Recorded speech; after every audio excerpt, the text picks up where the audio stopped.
Assalamu alaikum warahmatullahi ta'ala wabarakatuh.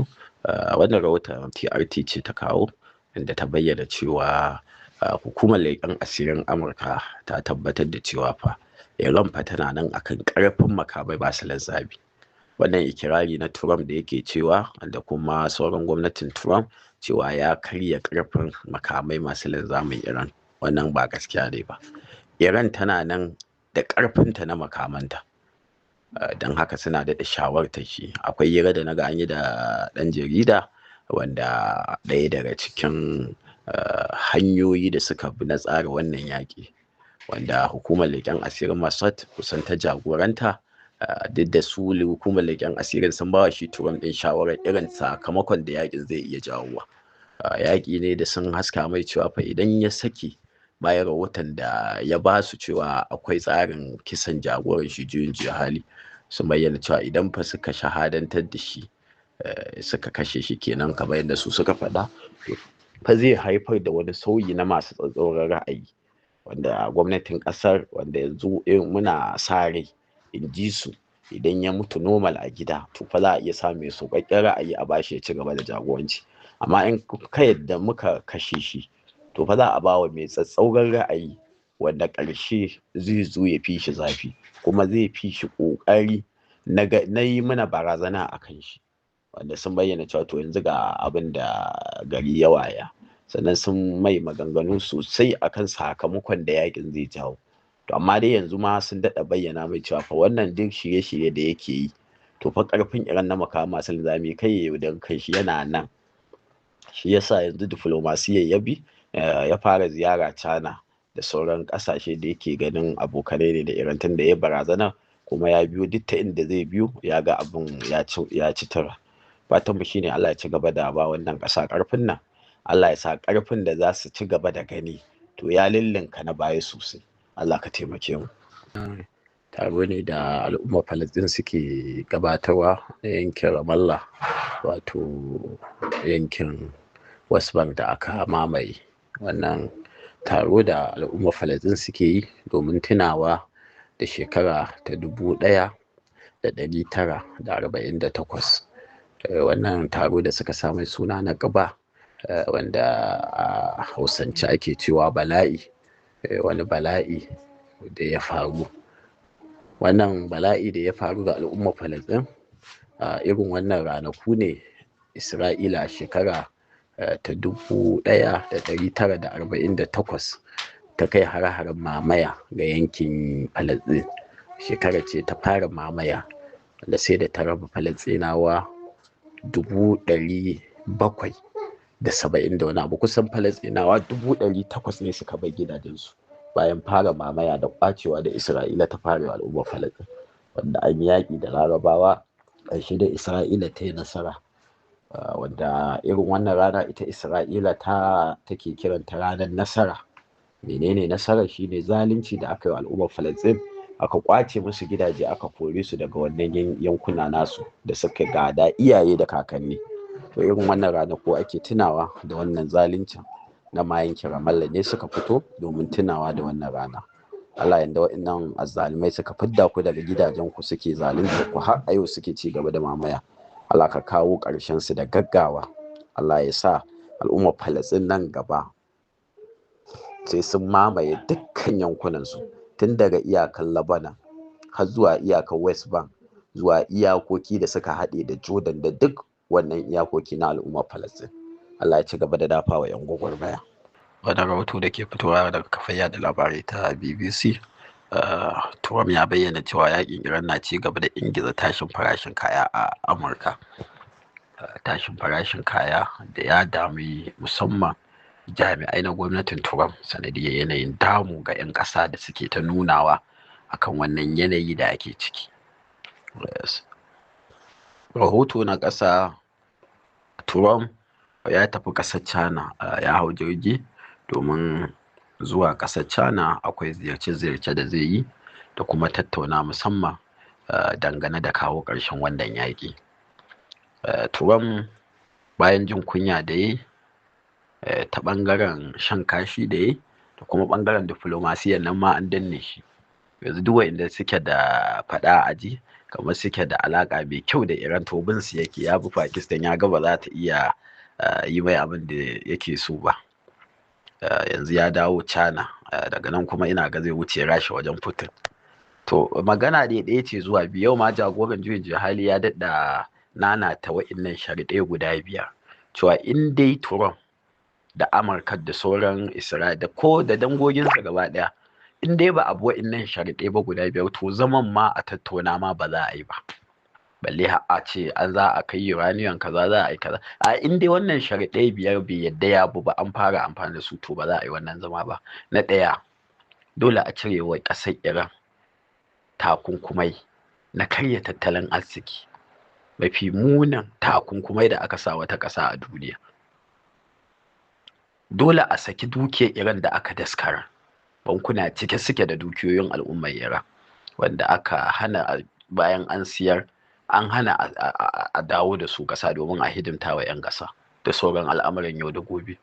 Dole a dakatar da yaƙi a dukkan ɓangarori, Gaza ne, Lebanon ne, Yemen ne, ko ina sai an dakatar da kai hari, ba iya Iran ba. Sannan dole Amurka ta yadda ta amince wannan mashiga ta Hormuz mallakin Iran ce, kuma ita ta take da ikon ta sarrafi da wannan mashiga, sai abin da take so, sai abin da ba ta so. Dole a yadda da wannan sharaɗin. Sharaɗi na 5, to insha Allah a biyo ni bashi, na karanta ne kuma na zo nake rahoto, ban yi saving din wannan gidan jaridar Jerusalem Post sun nakalto daga shafin Yarima mai jiran gado na ƙasar Iran. Reza Pahlavi ya bayyana cewa yana kiran Amurka a yau kenan cewa ta yi watsi da maganar tattaunawa da ƙasar Iran da Islamic Republic kenan, cewa ta yi watsi da tattaunawa da jamhuriyar musulunci, kawai ta bawa masu ƙoƙarin canjin gwamnati cikakken goyon baya da duk abin da suke bukata, kawai su canja gwamnati. Amma maganar tattaunawa, yau Amurka ta tafi China, gobe za a je Pakistan, a watsar da wannan maganar tattaunawa, kawai a taimaki masu ƙoƙarin sauya gwamnati, su canja gwamnatin in zo in ci gaba da zama sarkin Iran, in ji makakke. To a ita Amurka hannun da zai kai tallafin su ma maciya amana ne. Ina ga baya bibiyar maganganun Trump. A yau ma ko jiya ne ya bayyana cewa ai Kurdawan nan mugayen macuta ne, sun ha'ince shi, sun cuce shi. Ya aika makamai ga 'yan masu ƙoƙarin sauya gwamnati, amma sun riƙe makaman nan, sun ƙi su tura ko ɗaya. To ina tunanin shi zai iya kawai a bashi wa'innan makaman, a mai jirgi guda mai ɗaukar jiragen nan na yaƙi, sai ya bi ta Hormuz. Mashigar Hormuz za ta fi mai sauƙin isar da wannan kaya ga su masu ƙoƙarin canjin gwamnati a Iran. Allah ka taimake mu, makakke kawai. A wannan rana muka tashi da wani sabon al'amari, inda ɗan wasan Barcelona wato something Lamine ko Lamine Yamal something dai ya ɗaga tuta ta Falasɗin a celebration murna da suka yi ta cin kofin gasar nahiyar ita Spain, wato La Liga. To wannan murna domin saƙo ne da yake isar wa duniya, musamman ta harkar wasanni. Yahuda su suka ƙarfafa wasanni, musamman bal. Bal yanzu ta kasance ba inda bata shiga ba, yaro babba, ba Yahudi, ba Nasari, baƙi, fari, ko ina. To sai zamo bal ɗin yanzu ta zama wani dandali na isar da saƙo ga gwagwarmaya da kuma taimakon raunana. Akwai wasannin da aka yi musamman a wannan gasa da ta gabata ta nahiyar Turai. Akwai wasa da aka yi a Turkiya, wanda wannan fili aka zagaye shi da manya-manyan banoni na goyon bayan ga al'ummar Falasɗinu da Allah wadai da Isra'ila. To wannan ya ja su manya-manyan jagoro musamman na Yahuda suke kira daga hukumar ƙwallon ƙafa ta FIFA cewa to duk club ɗin da aka zo ake ɗaga goyon baya ga Hamas, ma'ana ana goyon bayan ta'addanci, domin in an ɗaga tutar Falasɗin kawai kai tsaye Hamas ake goyon baya. To daman dai duk wanda ya ɗaga tutar Falasɗin ai gwagwarmaya yake goyon baya, don haka to su wannan babban tashin hankalinsu ne. To wannan ɗaga tuta da wannan matashi yayi ya jawo cece kuce, kusan na bibiyi shafuka da dama, tun daga kan na Yahudawan da kuma musamman na su jagororin shi wannan club din, har manaja babban coach jagoran shi club din, na ga hira da shi da aka yi da BBC da kuma Al Jazeera duk sun hira da shi. Shi ma shugaban ƙasar Spain, kamar yadda a rahoton ƙasa sai da ta kai an mai tambaya to ya yake gani wasa da aka yi na bal, kuma an ɗaga tutar Falasɗin, wanda shugaban ƙasar ya bayyana martanin cewa to su a matsayinsu yanzu Falasɗin ta zama ƙasa mai cin gashin kanta, ma'ana sun yadda da Falasɗina a matsayin ƙasa, don haka goyon bayan su kuma tuntuna suke Allah wadai da zaluncin Isra'ila, don haka goyon baya da ake wa al'ummar Falasɗin abu ne mai kyau, kuma yana goyon bayan wannan matashin ɗan bal wanda ya kawo wannan sara a wannan gasa ta La Liga na goyon bayan al'ummar Falasɗin. Yahudawa musamman manya-manyan 'yan jaridunsu da manya-manyan jagororin Yahuda na duniya sun bayyana takaici yadda wannan matashi ɗan shekara 18 ya nuna wannan goyon baya ga al'ummar Falasɗin da kuma wannan rana mai muhimmanci. Akwai babban ɗan jarida kamar yadda a rahoton nan na Al Jazeera suka kawo, yake cewa shi magoyin bayan Barcelona ne kuma yana musu farin ciki ga dukkan nasarori da suka yi, amma wannan abin da shi Yamal yayi to abu ne da ya so mai rai, kuma yana fatan wannan ɗan wasan ya gaggauta ya ji ciwon da zai zama ƙwallon ƙafa ma ta gagare shi. Akwai wanda kuma suna mai fata mai muni saboda abin ya dake su. Bal ce yanzu ake ɗaukewa matasa, dukkan duniya yanzu ba abin da ke ɗauke hankalin matasa ka babban, to kuma sai bal gwagwarmaya ta shigo na goyon bayan gwagwarmaya, zai zamo a filin wasa an ɗaga intifada, ma'ana wannan ƙyallen mai zane-zanen gidan sukari wanda za mu hanga ganin shi a rataye a wuyan jagoran gwagwarmaya, ko ana ɗagawa alamar intifada kenan, ma'ana nasara ko shahada, alama ta gwagwarmaya. To yanzu filayen wasanni cike suke da wannan, to wannan wani sabon sauyi ne wanda muke fata insha Allah matasa za su daɗa ansar shi bibbiyu, gwagwarmaya ta shiga gidan kowa, gwagwarmaya ta shiga ko ina, ya zamo ko ina gwagwarmaya ta yi tasiri. Allah ya taimake mu. Sai da muke inna lillahi wa inna ilaihi raji'un. An samu zalazil a cikin daren nan a ƙasar Iran, mai mana girgizar ƙasa wanda ya kai abin ga ƙarfinsa ya kai abin ga daraja abin ga 4.6, wanda ya bugi birnin Badiris, kuma cewa cibiyar wannan jijjiga kusan iyaka da birnin Tehran tare da wani yanki na Mazandaran.